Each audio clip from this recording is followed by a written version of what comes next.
When you see this mist, run!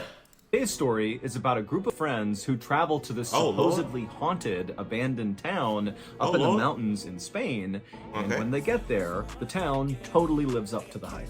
But before we get into that story, if you're a fan of the strange, dark, and mysterious delivered in story format, then you've come to the right place because that's all we do, appreciate the and we sub. upload once a week. So, if that's of interest to you, please offer to make the like button a grilled cheese sandwich. Yes. But make sure you blast it on super high heat so you just burn the outside of the bread, but don't melt the cheese. Also, please subscribe to our channel and turn on all notifications so you don't miss any of our weekly uploads. Okay, let's get into today's story.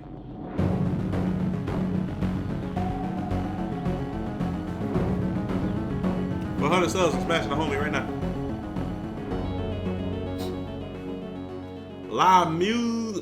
Mussara.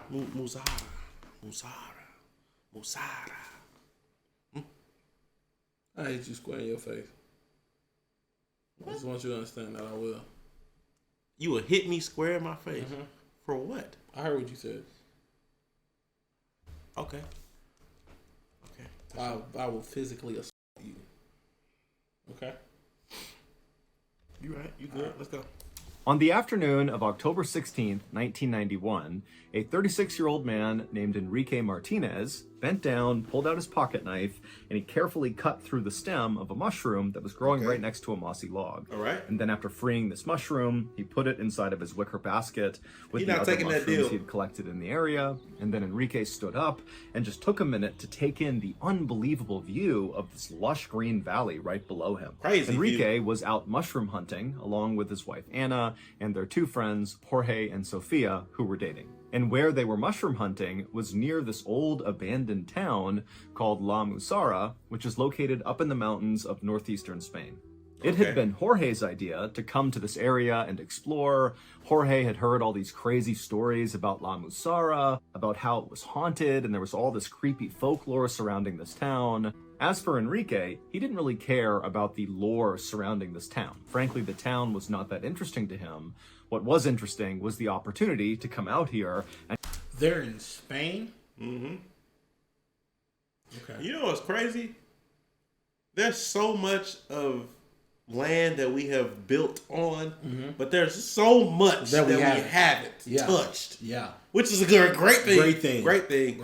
But geez, and collect it's a mushrooms. big old something planet, he really liked to do. Enrique and his wife Anna lived in this very busy port city in 24-hour Spain called Turk stream. Tarragona, and so their lives... Would you do that? 10,000 subs, airing 24 hours Turk stream, you twerk every hour? Would you do that? For 10K? I'll join you. You good, twin?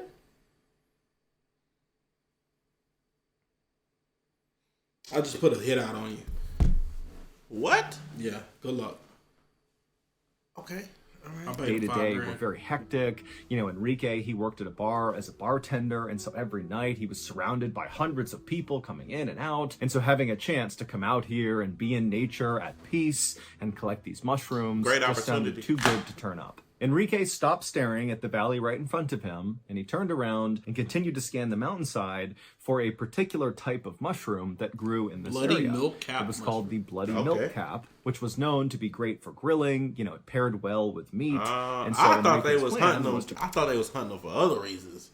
They in real life want good mushrooms. Yeah, okay, out on this mushroom hunting trip, and when they got back, he wanted to cook a feast using these mushrooms for his wife and his friends. The group slowly made their way uphill until they finally saw the outskirts of the abandoned town, La Mussara. La Mussara was more than 900 years old, and now it was just a collection of crumbling ruins, some dating back to prehistoric times. La Mussara had never been prehistoric. Long time ago, twin. Damn. And a big town. That shit's still up, too. It had about 300 residents. But the last of the remaining residents of this town had finally fled 40 years earlier. And so now it was a ghost town. Wow. The group made their way over to one of the buildings that was right on the outer perimeter of La Mussara. It was basically just a foundation with 3 walls still standing. There was no roof. But the friends, they went over to this building, and from right next to it, they were able to look straight down the main drag of La Mussara. Okay. I ain't gonna lie, bro. I genuinely feel like going into abandoned places, you don't have enough people ever. You don't. Because you don't know what's there. Yeah, bro. You don't know what's there. Like, I always be like, oh, if there's 4 friends, da-da-da. And then, like, I always think about it. What if it's something more than the 4 of y'all? That can handle all 4, 5, 6, 7, 8 of y'all. You never know. Like, yeah. I thought they was hunting psychedelic mushrooms. That's what I thought. They hunting food mushrooms. That's what I meant by that. Yeah. Basically just a dirt I was road just talking, that went you know, straight out, and answer all the along question, the man. road were other kind of ruined foundations of where buildings used to be. And fairly far down this road, maybe 200 feet away from where all the friends were standing, was the center of La Mussara, which was marked by this big church with a huge The fact that steeple, that's still and the church standing was actually in decent crazy. shape. It had not totally crumbled onto itself like the rest of the buildings around it. And then behind That's the just church, rock. somewhat visible from where the friends were standing, was this overgrown cemetery. And then kind of off to the side of the church was this pond that was also very overgrown, and it was full of croaking frogs. Enrique and his friends just stood there. so would that water in that pond be considered still water, or is still water only within buildings and stuff? No, it's just still water. Okay. Just sitting, not flowing. Okay. So that would be considered still water. Okay. Or next to their dilapidated building, staring at La Mussara in silence. Now, they knew this place was going to be very creepy. You know, people had said it was haunted, and that was a big reason why Jorge wanted to come here. But now seeing it in person, I mean, really the creep factor was much higher than they expected. It really did look like a spooky place.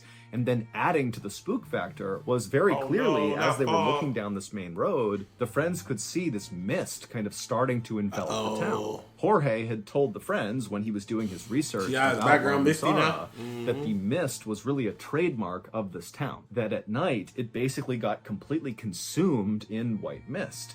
But now the friends are looking down this road, it's the middle of the day, and already the mist is starting to come in. Finally, Jorge broke the silence and said, hey, I want to show you guys something. And he grabbed his girlfriend Sophia's hand, and he began kind of jogging down the main road in the direction of the church. What we running and so for, bruh? Enrique and Anna followed behind.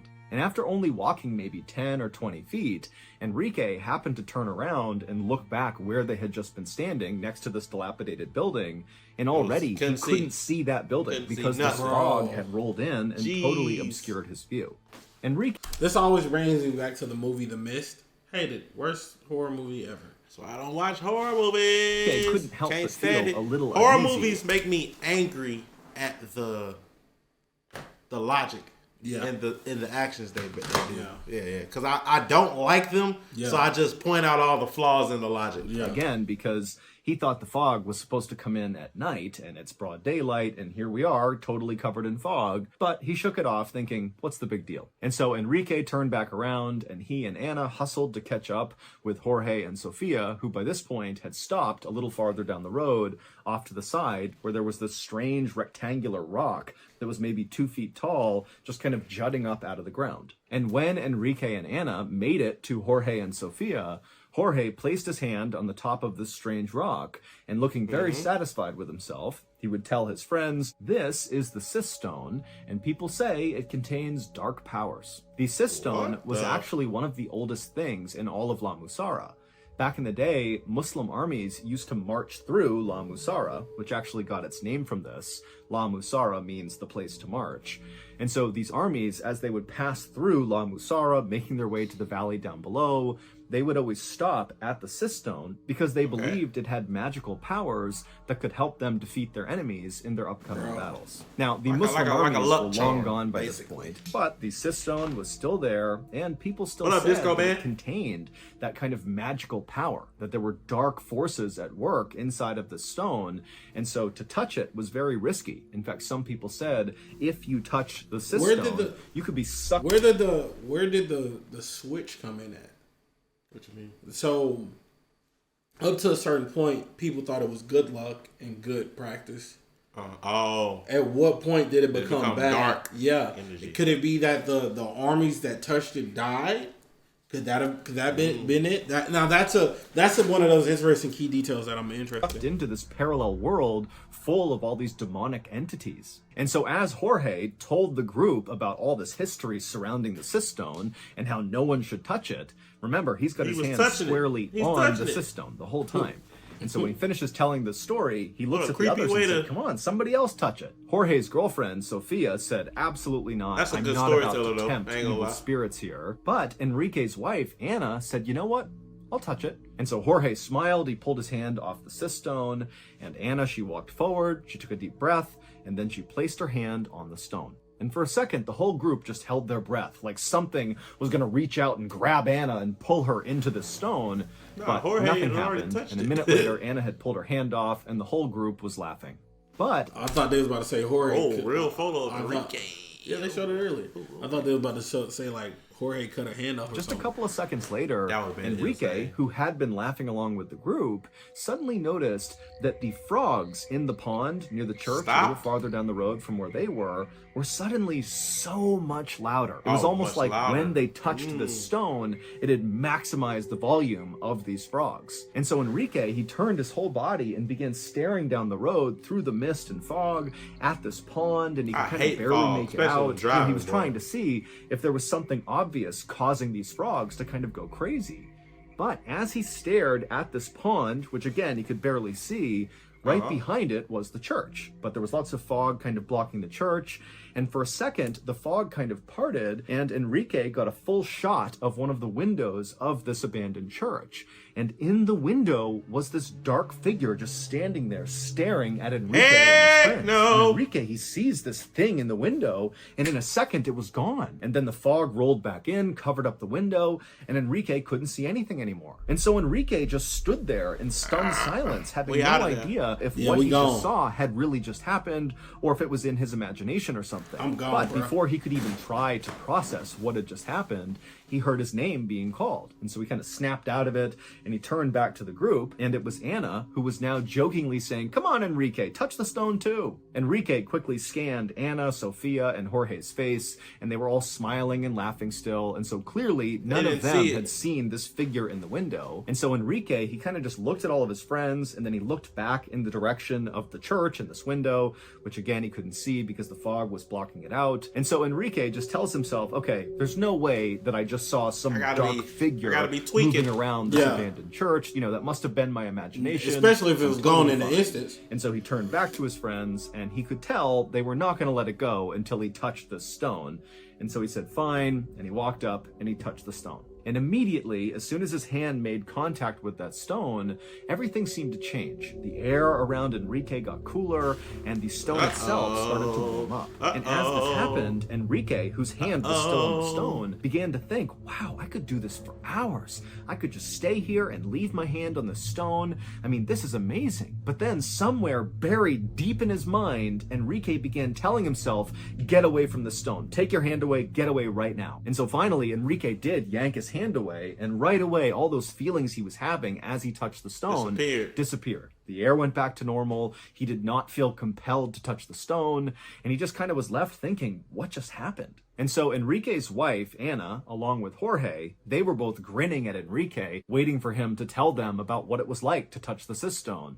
But behind them, Sophia, Jorge's girlfriend, she was not happy. She was the only one who had not touched the cistone. And so she spoke up and said, guys, let's get away from the cistone. I don't want to continue to tempt evil spirits, okay? Yeah, please stop. And so Jorge threw his arm around Sophia and told her to lighten up, and then said, come on, let's do some more exploring. And so Jorge took Sophia's hand, and he continued walking down the main road in the direction of the church, and Enrique's wife, Anna, she quickly followed right after them, kind of running to keep up, like she was a kid who was excited about what they were doing. But Enrique, he just stayed put for an extra second, because even though he had told himself that, you know, whatever he saw in the window was nothing. Bro, between that window and a rock, I'm like, we need to go. Bro. Let's hike back down the mountainside and get the hell up out of here. Bro, I'm afraid to experience something like this.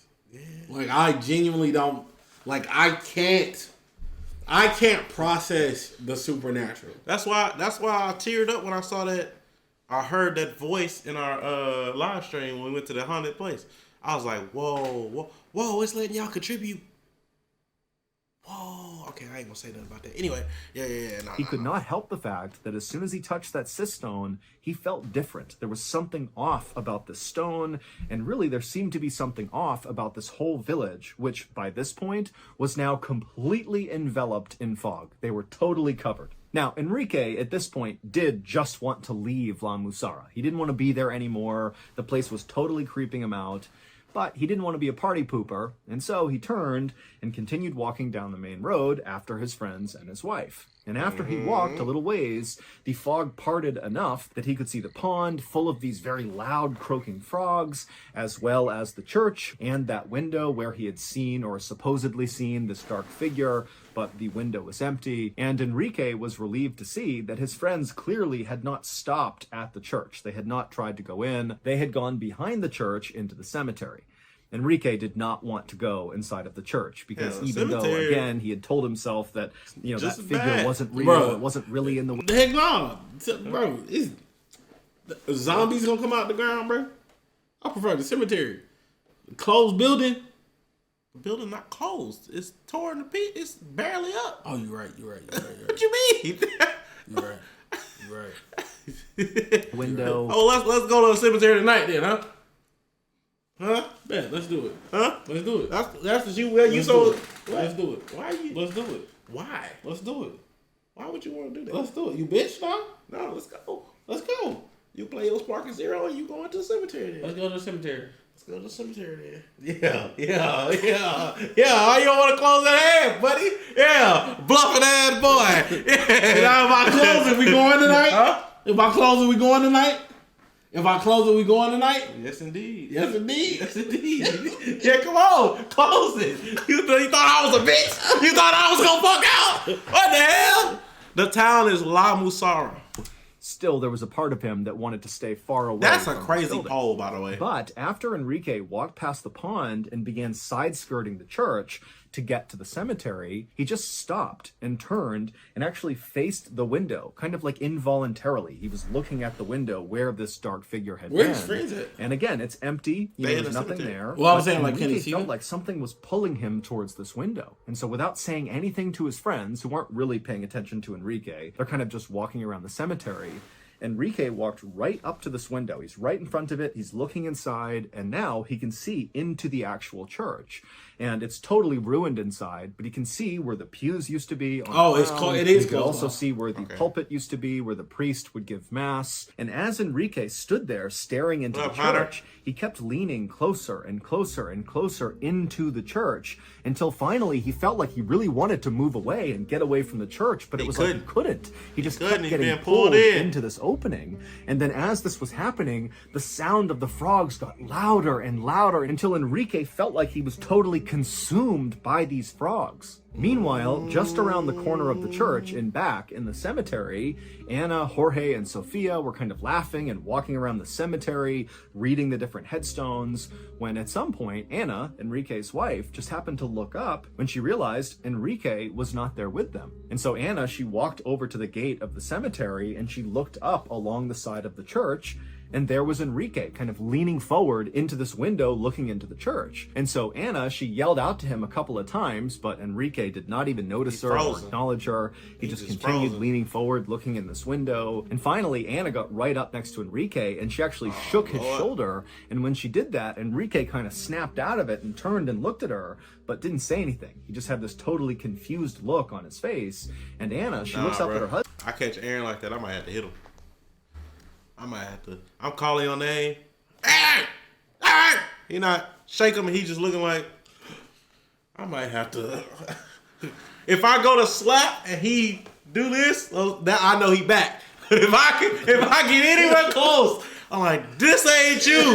Nah, we got a problem. Husband, and she's like, come on, come into the cemetery. That's where everyone is. Come on. And then Anna turned and skipped towards the cemetery. And once Anna was back in the cemetery, she just got right back to walking around and looking at all the different headstones. She didn't even see if at some point, as she was looking at one particular headstone, she took a few steps back to get a better look at it, and she accidentally bumped into another headstone, a big cross that had a line drawn across it. And it fell fell to the ground. They say one of their names? Jorge and Oh, Sophia I'm about to heard the say. sound of the stone breaking in half, and they turned and looked at Anna, and they kind of quickly understood what had happened. And Jorge, he just started laughing at her, and he said, "Oh boy, now you've upset the evil spirits in this town. You better put that back together." Now, Anna was trying to make light of this, but she was totally panicking and did not like the fact that she had just desecrated a gravesite in a potentially haunted town. And so she began picking up the headstone and trying to put the stone back on top, but it was no use. It was totally broken. And so as Anna continued to fumble with this headstone, and as Jorge continued to laugh and harass her about all the evil spirits that were going to attack her. Y'all right. Jorge might be an op. Yeah, he might already be got. Hey, Where Jorge Enrique is at, an bro? op. Jorge is Where an op. Enrique at, bro? Jorge's girlfriend, Sophia, who was right next to him, she started getting on edge, and she said, "Hey, Jorge, is it true that this place is haunted? I mean, really, is this actually a haunted town? I mean, what's the deal?" And Jorge, at this point, he stops laughing at Anna, and he turns to Sophia, and he goes, "Yeah, I think this place really is haunted." And then he would tell them the story of how La Mussara came to be known as a haunted town. Oh Nigga, my op, God, bro. He's an opper. Opper, stopper. Bro, I'm afraid He's an to op. go somewhere haunted. Because I ain't gonna lie, I don't want my reality shattered. Not at all. Like, because I don't know how I would handle it. Like, say, for example, you walking somewhere and, like, a glass bottle just starts floating, right? It's like, And you try to play it off like, oh, it's a wire. You touch all around it. Ain't no wire. That bitch just floating. your reality is no. I think my mind would be was. shattered. Yeah. If you're enjoying a today's different- story, well, I have exciting news for you. His My book. long-awaited very first book Yeah. is out Random right fact now. of the day. It's called Mr. There are more Ballin hydrogen Presents. atoms in a single molecule of water than stars in the solar system. Whoa. Okay. It was all right. truly For a sure. labor of love, but I can tell you it came out just Y'all go get beautiful. that. And I Go think see him you'll on love tour if you haven't already. Yeah, go it. see him It on has tour. four He's currently fun. on tour. books. Of this to winds up Currently to on copy today. tour. Back in October of 1873, there was a civil war happening in this part of Spain. And one of the rival armies was using the caves in the mountainside kind of near La Mussara as sort of makeshift field hospitals for their wounded. And one night, a very famous general named Cercos was wounded in battle. He was brought into one of these caves, and that was where he died. Now, Cercos was a beloved leader, and so the people inside of this cave really wanted to give him a proper burial, but they knew they had to keep his death a secret, because if it got out to the rest of the men that their leader had died, it would be totally demoralizing, and it would really give their enemies a victory. And so the 6 people inside of this cave, they built a coffin and placed Cercos inside of it, and then early the next morning, when it was still dark out, these 6 carried the coffin with Cercos inside of it up into La Mussara, and they buried him secretly in the cemetery behind the church. Weeks later, 5 armed rival soldiers climbed up the mountain into La Mussara to look for General Cercos. They didn't know that he had died in that battle. In fact, really, besides those 6 people that saw him die and secretly buried him, nobody knew he was dead. Okay. And so these soldiers actually thought Cercos was hiding out in La Mussara. And so these soldiers began busting into all the civilians' homes in La Mussara and ripping them apart, looking for this general, and they'd send the people out into the streets and tell them they're going to kill them unless they give up information about where this general is. And finally, after about an hour of this, an elderly man who lived in La Mussara had just had enough, and he stepped forward and he told the rival soldiers that General Cercos was dead, that he was buried in the cemetery behind their church. Oh, okay. I But thought they the rival slaughtered all of soldiers them. didn't believe the man. Oh, They said, never okay, mind. show us proof. But the elderly man said, well, I don't know exactly where he was buried in the cemetery. I just heard that's where he was buried. And so the soldier said, okay, get everybody over to the cemetery right now. And so all the townspeople made their way over to the cemetery, and the soldiers followed them. And then once they were there, the soldiers demanded that the townspeople begin basically digging up all the graves to find Cercos. And as the townspeople began to dig, the sound of the frogs in the nearby pond began to get louder and louder and louder until finally the leader of these rival soldiers actually stepped away from all the chaos happening in the cemetery and walked over to the pond and began firing his gun into the water to get the frogs to stop. But they wouldn't. They actually only got louder and louder. And so the leader of these rival soldiers finally just gives up on trying to quiet down these frogs, and he turns around and walks back into the cemetery, and he finds all the townspeople have stopped digging. They've basically dug up every grave, and they haven't found Cercos, and they're just kind of waiting to see what happens next. But the leader, as he looked across this graveyard, he noticed there was one grave that very conspicuously had not been touched. Everything around it had been dug up, but not this. No one had touched that grave. And so the leader said, "Go, dig that one up." But immediately the townspeople kind of took a step back and acted like, "No way, we're not going near that grave." And so finally a townsperson actually stepped forward and said to the leader of these rival soldiers that that grave contained this old woman who had died recently, who everyone suspected of being a witch. And so it was dangerous to try to dig her up. But the rival soldiers did not care at all about this. They just raised their guns and demanded the townspeople dig that grave up immediately. I see what so we're they going. would. They would go over, they would this. unearth this coffin, and then the rival soldiers would pop open the lid. And as soon as it was open, everybody went silent. Because this woman, who had died weeks earlier, looked totally preserved. She was laying on her back, and her skin was very pale. Oh, they done dug up a witch.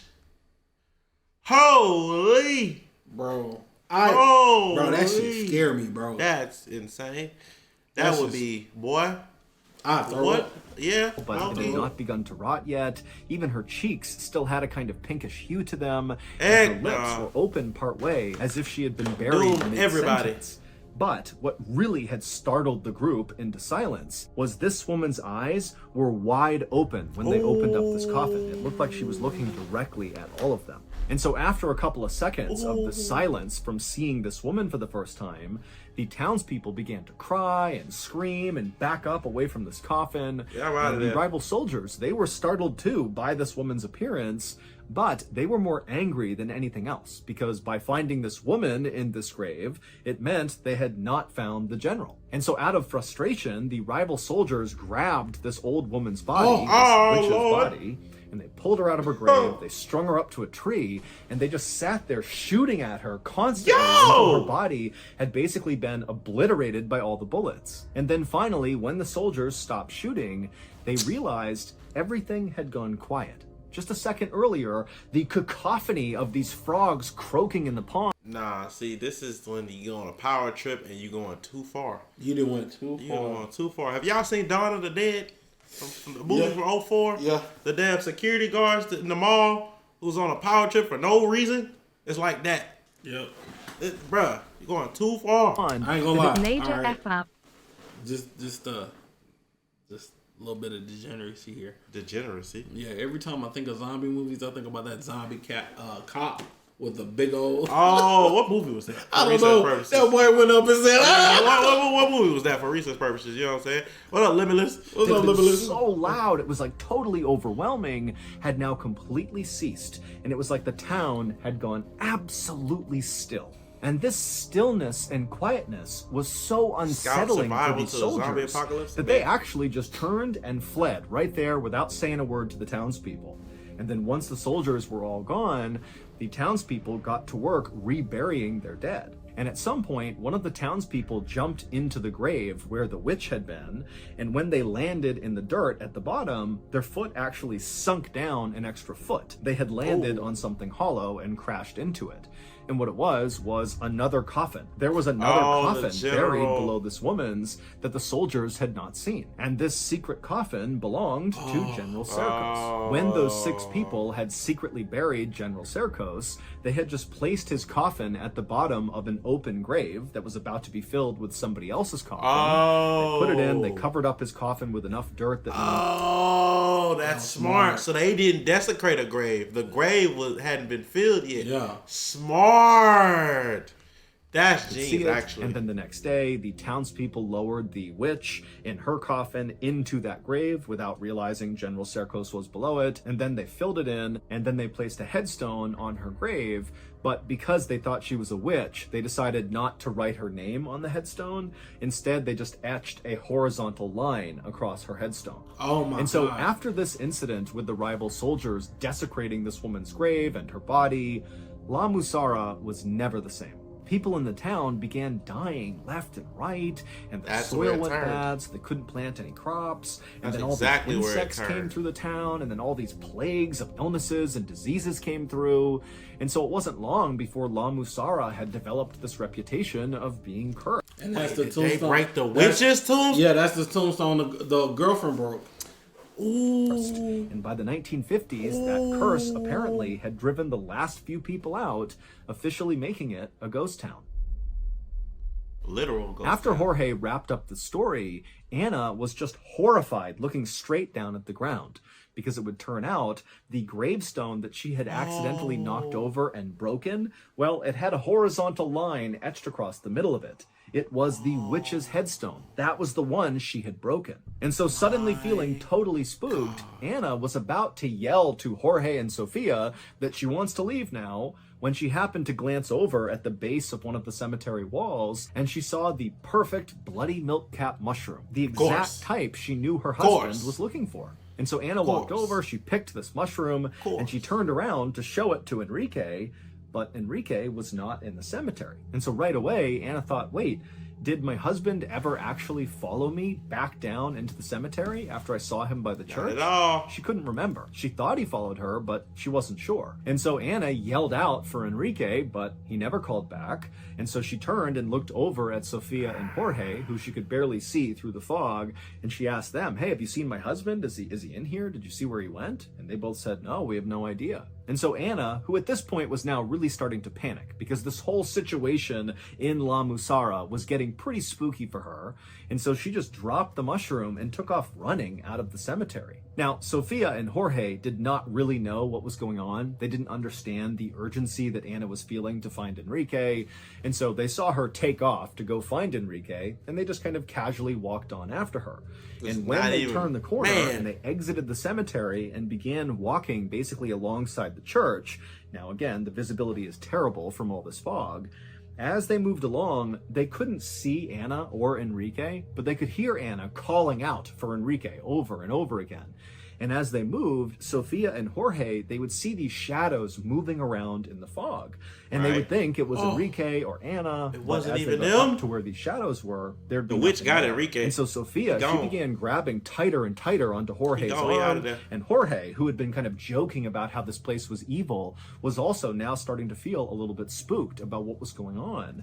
And so they began walking a little bit faster and faster in the direction of Anna's voice. And as Sofia and Jorge got closer and closer to Anna, the sound of the frogs in that frogs. pond began to get louder and louder and louder until Jorge and Sofia could barely hear Anna over the sound of these frogs. And then just like that, the frogs stopped. And all Sofia and Jorge could hear was the sound now of Anna crying. Now, Jorge and Sofia could not actually wait a see minute. Anna because of the fog, but they walked in the direction of her voice, and they ultimately found Anna like the Left 4 crouched Dead down witch. with her back to them, right in the spot where Enrique had previously been standing staring in that church window. And so Sofia and Jorge, they walked up to Anna and they reached down and they put their hands on her shoulder. And when Anna turned around, she was clutching Enrique's wicker basket containing all of his mushrooms. And with tears coming down Anna's eyes, she would say to her friends, "He's gone." Oh, Anna, Jorge, and Sofia would spend the next hour searching in vain for Enrique in La Mussara. Remember, there's no visibility from the fog, and now it's getting dark, and so it's really hard to conduct a search for someone. And so after this hour was up, even though they had no idea where Enrique was or what happened to him, Enrique the out of friends there. decided that their best and really only Enrique out of move that was to plan. leave and go tell authorities. And when they did that, a massive search was launched all around La Mussara for the next week. But despite this huge effort, nobody ever found any trace of Enrique. He just vanished, leaving behind that wicker basket that Anna had found. And so after this week of searching, the authorities finally called it off and told Anna that, most likely her husband must have wandered off and died somewhere, and at some point, hikers will likely discover his body. But Anna could not accept this conclusion, and so she continued to go back to La Mussara to look for Enrique. And in January of 1992, so 3 months after Enrique had gone missing, Anna, Sofia, and Jorge returned to La Mussara to do another one of these additional searches. And during the search, the friends were walking past the church, and they passed by that same window where Enrique had been standing looking inside, and also where his basket had been found by Anna. And the three friends, as they passed by, they happened to see into the church, and down on the main floor where the pews used to be and where the pulpit used to be, there were these 6 dark figures wearing robes standing in a circle, not appearing to be doing anything but just standing there. And immediately, Anna actually was really annoyed because she figured this must be a group of ghost hunters that were out here looking for something paranormal, because after Enrique went missing, his story made the news largely because he went missing in a town that's long been regarded as being haunted. And so because of his case, you had all these people coming to La Mussara to go find ghosts or find whatever happened to Enrique. And so Anna, who was deeply offended by all these people who were coming out to La Mussara to look for ghosts, because for Anna, this is not a game. Her husband really went missing here. Looking for her man. So she goes right up to the window to tell these 6 people in robes off, get the hell out of here and have some respect. But when she went to the window and was about to yell in, one of the robed figures suddenly turned and looked up at Anna. Better not be Anna backed up because this clearly was not some ghost hunter, because the hooded figure had no face. It was just a dark hole looking back up at Anna. But even though there were no eyes, Anna could tell this thing, this entity, was staring right at her. But before Anna, Sofia, or Jorge could react to what they were seeing inside of this church, from behind them, they suddenly heard this unbelievably loud galloping sound, like all these horses were charging towards them. And at the same time, the sound of the frogs in the nearby pond began to get louder and louder and louder. See, the one thing I realized about me, in situations like this, my fight or flight is ridiculous. I'm beating the shit out of something. Because my fight or flight is fight. Yeah, like I said, Enrique was getting slapped earlier. You better come back too, bro. Bring yo, come on, bro. Come on, and I'm making sure we together, bro. Yeah, come on, bro. What we doing, twin? Louder. And so Anna, Sofia, and Jorge turned around to see what was going on, kind of expecting to see, a cavalry approaching or something. But there was nothing. All they saw was the fog on the road. And so the 3 friends turned back around to look back into the church, and now these 6 hooded figures were gone. And so suddenly thinking that these figures had left the church and they were coming to get them, the 3 friends did not wait any longer. They turned and just sprinted out of La Mussara. Enrique was never found. His wife, his friends, the authorities, they still have no idea what happened to him. There have also been several other people who have gone missing in La Mussara, and they too have never been found. Whoa. I'll tell you what, bro. We ever go to La Mussara and some shit, boy? No. I'm attacking. I see some mist. Yeah, this the end of this trip. We gone, bro. Oh, man. Whoa. Is that? I think that's it. And the fact, just a reminder, oh yeah, y'all go get that book, get so similar. The fact that he's the actual missing person and they never found him is crazy.